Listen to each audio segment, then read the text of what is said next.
வணக்கம் நண்பர்களை. லட்சுமி சீரியல் செம பரபரப்பாக போயிட்டு இருக்குன்னே சொல்லலாங்க. பரபரப்பான கட்டத்தில் நம்ம பார்த்தோன்னா காருடைய நோன்பு நிகழ்ச்சியில் நம்ம லட்சுமி கையால் விளக்கை ஏற்றிட்டாங்க. யாரும் மறந்து தான் விட்டுருக்காங்க அப்படின்னு நம்ம லட்சுமி மறந்து அந்த விளக்கை விட்டுருக்காங்கன்னு நினச்சி ஏற்றுறாங்க. ஒரு கட்டத்தில் பார்த்தா அதுவே வினையாகி வசுந்தரமா அவங்க கொந்தளிக்கிறாங்க. திருவின் பாட்டி, இந்த பாருங்க, இது என் பேத்தி கையால் ஏற்றணும்னு இருந்தேன், அதுக்கடையில் இதை யார் கொளுத்துனது எனக்கு தெரிஞ்சாகணும், அவங்கள விட போகிறதில்ல அப்படின்னு கொந்தளிக்க நேரம் நம்ம மகாவை பார்த்தோன்னே கண்டுபிடிச்சிட்டாங்க திவ்யா. இது நம்ம மகாவோட வேலை தான், அவள் தெரியாமல் இதை பண்ணி வச்சுட்டா, பாட்டி விட போகிறதில்ல அப்படின்னு தாமலே பழிய போட்டுக்கிட்டாங்க. பாட்டி, நான் வந்த உடனே பூஜை ரூமுக்கு வந்தேன், அப்போ இங்கே விளக்கு ஏற்றாமல் இருந்துச்சு, நான் தான் என் கையால் ஏற்றிக்கிட்டேன் அப்படின்னு அந்த இடத்துல பழியை ஏற்கிறாங்க. ஒரு கட்டத்தில் பார்த்தோன்னா நம்ம காஞ்சனா இவ வீட்டை விட்டு போயிட்டான்னு சொன்னால் இந்த மகா, ஆனால் இப்போ நின்று என் கண்ணு முன்னாடி உசு பேத்துறா, இவளை விடக்கூடாது கவிதா, விரட்டி அடிச்சிடு அப்படின்னு தீண்டி விடுறாங்க. அதே நேரம் காருடைய நோன்பு நிகழ்ச்சியில் நம்ம கௌதம் ஜெயிலேருந்து வந்தவங்கள வர வைக்கிறாங்க. ஒளிஞ்சி அந்த நிகழ்ச்சியில் கவிதாவை பார்த்துட்டு கௌதம் போகிறாங்க. அடுத்த நாளே நம்ம திருவோட கம்பெனியில் என்ட்ரி கொடுக்க வைக்கிறாங்க. நம்ம கவிதா திருவோட கம்பெனியில் வேலைக்கு கௌதம் சேர்த்து விடுறாங்க. கூடவே ஃபைலில் மாற்றி எழுதி வச்சு திருட்டிருந்து எப்படியாவது சொத்து எல்லாம் தான் பேருக்கு எழுதி வாங்கிடணும் அப்படின்னு அந்த இடத்துல ஒரு மோசடியிலையும் ஈடுபடுறாங்கங்க. அதை பற்றி தான் இந்த வீடியோக்குள்ளே பார்க்க போகிறோம். அதுக்கு முன்னாடி சேனலுக்கு லைக் அண்ட் சப்ஸ்கிரைப் பண்ணுங்கள் ஃப்ரெண்ட்ஸ். பக்கத்தில் இருக்க பெல் ஐக்கானையும் கிளிக் பண்ணுங்கள். அப்போ தான் நான் போடுற ஒவ்வொரு வீடியோவும் நோட்டிஃபிகேஷனாக உங்களுக்கு கிடைக்கும். வாங்க ஃப்ரெண்ட்ஸ், வீடியோக்குள்ளே போகலாம். ஃபஸ்ட்டு எடுத்த உடனே பார்த்தோன்னா காருடைய நோன்பு நிகழ்ச்சி லக்ஷ்மி எல்லா வேலையும் இழுத்து போட்டு செய்கிறாங்க. ஒரு கட்டத்தில் பார்த்தோன்னா நம்ம காஞ்சனா ஃபேமிலி என்ட்ரி கொடுக்காங்க. இந்த சைடு நம்ம லக்ஷ்மி, என்னடா பூஜை ரூமையில் எல்லா வேலையும் பெர்ஃபெக்டாக முடிஞ்சுது, ஆனால் இந்த விளக்கை மட்டும் ஏன் ஏற்றாமல் வச்சுருக்காங்க, பரம்பரை விளக்கு அப்படின்னு நம்ம லக்ஷ்மிக்கு தெரியலை, வேணும்னு ஏற்றாமல் விட்டுருக்காங்க அப்படின்னு நினைக்கல, யாரோ மறந்து விட்டுருக்காங்க அப்படின்னு அந்த இடத்துல விளக்க பற்றி வச்சுறாங்க. ஒரு கட்டத்தில் பார்த்தோன்னா தன்னோட பேத்தியை ஸ்ரீயை இழுத்துட்டு வராங்க வசுந்தரமா. இந்த பாரு, இது பரம்பரை விளக்கு, எனக்கு பிறகு இந்த விளக்கை இந்த வீட்டுக்கு மருமகளாக வர என் பேத்தி நீ தான் ஸ்ரீ ஏற்றணும் அப்படின்னு அந்த விளக்கை பார்க்குறாங்க. ஒரு கட்டத்தில் விளக்கு எரிஞ்சிட்டு இருக்கு. அடடா, இதை யார் பற்ற வச்சது, இப்போவே எனக்கு தெரிஞ்சாகணும், என் பேத்தி ஏற்றணும் அப்படின்னு நான் விளக்க வச்சா இங்கே யாரோ பற்ற வச்சுருக்காங்க, எனக்கு கடுமையான கோபம் வருது அப்படின்னு அந்த இடத்துல கோபத்தின் உச்சியில் நம்ம வசுந்தரா போய் குந்தளிக்கிறாங்க. ஒரு கட்டத்தில் பார்த்தோன்னா நம்ம மகாவை பார்க்குறாங்க. மகா திருன்னு முழிக்கிறாங்க. திவ்யா புரிஞ்சுக்கிட்டாங்க, இது மகா இது தெரியாமல் ஏற்றிட்டா, இனி பாட்டி வேணும்னு திட்ட போகிறாங்க. அம்மாவும் சேர்ந்து அதுக்கு தூபம் போட ஆரம்பிச்சுருவாங்க. அதெல்லாம் எதுக்கு அப்படின்னு அந்த இடத்துல பாட்டி, நான் வந்த உடனே கவனிச்சேன், பூஜை ரூமில் விளக்கு பத்தலை, நான் தான் ஏற்றினேன் பாட்டி, நான் ஏற்றினா ஏதாவது தப்பான்னு கேட்க நேரம், என் செல்ல குட்டி, நீ ஏற்றினா எந்த தப்பும் இல்லை, இந்த வீட்டு மருமகளாக வரக்கூடிய நீ தான் ஏற்றணும்னு நான் இருந்தேன், ஆனால் நீ ஏற்றதில் எனக்கு எந்த பிரச்சனையும் இல்லை ஸ்ரீ அப்படின்னு அந்த இடத்துல சொல்லிக்கிட்டு அப்படியே சந்தோஷமாக காருடைய நோன்பு நடக்குது. நம்ம லக்ஷ்மியை பார்த்த உடனே கொந்தளிக்கிறாங்க காஞ்சனா.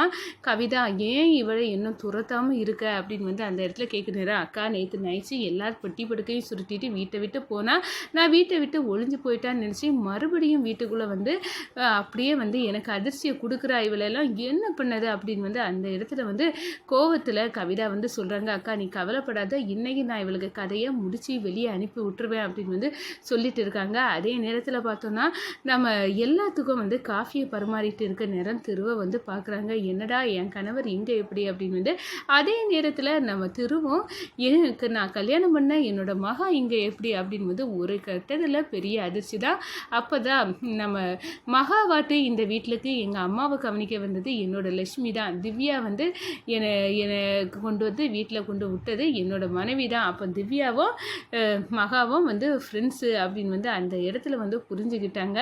கடவுளே, நான் இப்படி ஒரு சோதனையை நான் எப்படிப்பா சமாளிக்க போகிறேன் அப்படின்னு அந்த இடத்துல திரு நினச்சிட்டாங்க. அடடா, காஞ்சனாமா சந்தேகப்பட்டது கரெக்டாக தான் போச்சு, அவங்களுக்கு என்னதோ என்னை பற்றி தெரிஞ்சிருக்கு, அதுக்கு தான் என்ன திவ்யாக்கா வாழ்க்கையில் நான் இடைஞ்சலாக வந்துடுவேன்னு அவங்க இப்போ சொல்லுது எனக்கு புரிஞ்சுது. ஆனால் நான் இடைஞ்சலாக இருக்கக்கூடாது, இங்கேருந்து கண்டிப்பாக கம்பி நீட்டி நான் வல்ட்டி அடிச்சுட்டு போயிட வேண்டியதான், இதுக்கு மேலே மேலே இங்கே இருந்தேன்னா திவ்யாக்கா வாழ்க்கையில் என்னால் பிரச்சனையாகும். என் கணவர் லவ் பண்ணது திவ்யாக்காவை தான். இப்போ எனக்கு நல்லாவே புரிஞ்சுட்டு இந்த 2 குடும்பம் ஒற்றுமையும் இந்த கல்யாணத்தில் தான் இருக்குது. நம்ம ஏதாவது ஒரு இடைஞ்சல் நம்மளால் வந்துடக்கூடாது, இங்கே இருந்து நவுண்டுறணும் அப்படின்னு வந்து அந்த இடத்துல வந்து நம்ம லட்சுமி வந்து நினைக்க ஆரம்பிச்சிட்டாங்க. அதே நேரத்தில் பார்த்தோன்னா காருடைய நோன்பு நிகழ்ச்சியில் நம்ம கௌதம் வந்து என்ட்ரி கொடுத்து அதே நேரத்தில் நம்ம கவிதாவின் விருப்பப்படி வந்து கௌதம் வந்து என்ட்ரி கொடுக்காங்க. கௌதம் வந்ததோடு வந்து நம்ம கவிதா வந்து சந்தோஷப்படுறாங்க. ஒரு கட்டத்தில் யார் கண்ணிலையும் படாமல் கௌதம் பேராங்க. நம்ம 2 பேரும் எப்போவுமே சேர்ந்துருக்கணும், அதுக்கு ஒரே வழி நம்ம 2 பேரும் வந்து சேர்ந்துருக்கோன்னா இந்த திருவோட கமெண்டில் நீ வேலைக்கு வரணும் கௌதம் அப்படின்னு சொல்ல நேரம் நான் வாரேன் வந்து அவனுக்கு கதையை முடிக்கிறேன் அப்படின்னு சொல்ல நேரம் இந்த காருடைய நோன்பு நிகழ்ச்சி நல்லபடியாக முடிஞ்சாச்சு. ஆனால் ஒன்று, நான் எப்படியும் வந்து நிறைய ஃபைலாக வச்சு நம்ம திருவோட சொத்து எல்லாம் என் பேருக்கு ஆக்கும்படியாக நான் வந்து ஒரு டாக்குமெண்ட்டை வச்சுருக்கேன். அதில் சைன் பண்ணிட்டானா போதும். இந்த பிஸியில் அவன் படிக்க மாட்டான்னு நம்புகிறேன். படிக்காமல் இருந்துட்டானா கண்டிப்பாக சைனை வாங்கிடுவேன். மொத்த சொத்தும் என் பேருக்கு ஆயிரும். நம்ம 2 பேரும் நீட்டாக லைஃப்பில் செட்டில் ஆயிடலாம் அப்படின்னு வந்து அந்த இடத்துல வந்து 2 பேருமே வந்து பேசிட்டு இருக்காங்க. ஒரு கட்டத்தில் பார்த்தோன்னா நம்ம கௌதம் வந்து கிளம்புற நேரம் இந்த கம்பெனியோட ஃபைலு இல்லை எல்லா டீட்டெயிலும் இருக்குது, சைன் பண்ணிடுறது அப்படின்னு வந்து பிஸியாக வச்சு தள்ளுறாவ நம்ம கவிதா. அத்தை இதெல்லாம் படிக்காமல் சைன் பண்ண முடியாது, இதெல்லாம் படிக்கணும், நீங்கள் வந்து பொறுமையாக தான் செய்ய முடியும், அதில் வச்சுட்டு பிறகு நான் வந்து படித்து பார்த்து சைன் பண்ணுவேன் அப்படின்னு வந்து அந்த இடத்துல சொல்ல நேரம் தூக்கி வரி போட்டுது. என்னடா இவன் இடக்கு முடக்க வந்து பேசுகிறானே, ஒரு படிக்காமல் சைனை போட்டு தள்ளிடுவான்னு பார்த்தா இவன் இப்படி சொல்கிறான் அப்படின்னு வந்து அந்த இடத்துல கொந்தளிக்கிறாங்க நம்ம கவிதா. சரி இருக்கட்டும், இப்போ இல்லாட்டும் எப்போ மாதிரி இவன்ட்டு இந்த சைனை வாங்கி இந்த அவ்வளோ சொத்தையும் நம்ம ஆக்குபேடு பண்ணிடணும், காஞ்சனாக்கா கைக்கு போகிறதுக்கு முன்னாடி நம்ம கைக்கு வந்துடணும் அப்படின்னு வந்து அந்த இடத்துல வந்து நினைக்கிறாங்க. அதே நேரத்தில் பார்த்தோன்னா நம்ம லட்சுமி வந்து மறுபடியும் வீட்டுக்கு விட்டு போயிட வேண்டியதான் அப்படின்னு வந்து பெட்டி படுக்கைகளை சுருட்டிட்டு இருக்க நேரம் கையும் களவுமா வந்து பிடிக்கிறாங்க. எங்கே போகிற லட்சுமி, நான் வந்து தடுக்கன்னு நினைக்காத, எங்கள் அம்மாவை விட சிறந்த ஆள் வேறு, நீ இப்போ கவனிக்க விதம் எங்கள் அம்மாவை அவ்வளோ எனக்கு பிடிச்சிருக்கு, இதை விட சிறந்த ஆள் இல்லை, நீ எங்கேயோ ஒரு மூலையில் கஷ்டப்படாத, நீ என் வீட்டில் இருக்கலாமே லட்சுமி, இதில் என்ன வந்து போச்சு அப்படின்னு வந்து சொன்னால் என்னால் உங்கள் வாழ்க்கையில் வந்து பிரச்சனை விடக்கூடாது, கஜேந்திர மாமாட்ட இருந்து என் வாழ்க்கையை காப்பாற்றுறதுக்காக நீங்கள் என் கழுத்தில் தாலி கட்டுனீங்க, அப்படி இருக்க நேரம் வந்து என்னால் உங்கள் வாழ்க்கையில் பிரச்சனை வரக்கூடாது, நீ தான் இதெல்லாம் பண்ணுற அப்படின்னு வந்து சொன்னாரோ.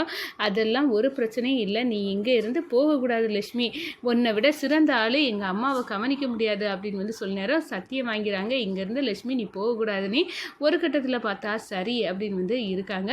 நம்ம கவிதா இவளை எப்படிடா வீட்டை விட்டு துரத்துது அப்படின்னு வந்து அந்த இடத்துல ஸ்கெட்சு போட்டுட்டு ஒரு விலையுயர்ந்த பொருளை நம்ம மகாவோட பேக்கில் தூக்கி வச்சு இவன் மேலே காலையில் திருட்டு பள்ளியை தூக்கி போட்டு அனுப்பிடலாம் அப்படின்னு வந்து அந்த இடத்துல நினைக்க நேரம் அந்த பேக்கை திறக்கிறாங்க. ஒரு ஃபோட்டோ தென்படுது. இவளுக்கு ஃபோட்டோ எல்லாம் பார்த்து நம்மளுக்கு என்ன ஆகுது அப்படின்னு வந்து அந்த கல்யாண ஃபோட்டோவை அப்படியே வச்சு அந்த பொருளை தூக்கி பேக்கில் வச்சு பூட்டிக்கிட்டு நம்ம கவிதா வந்து வராங்க.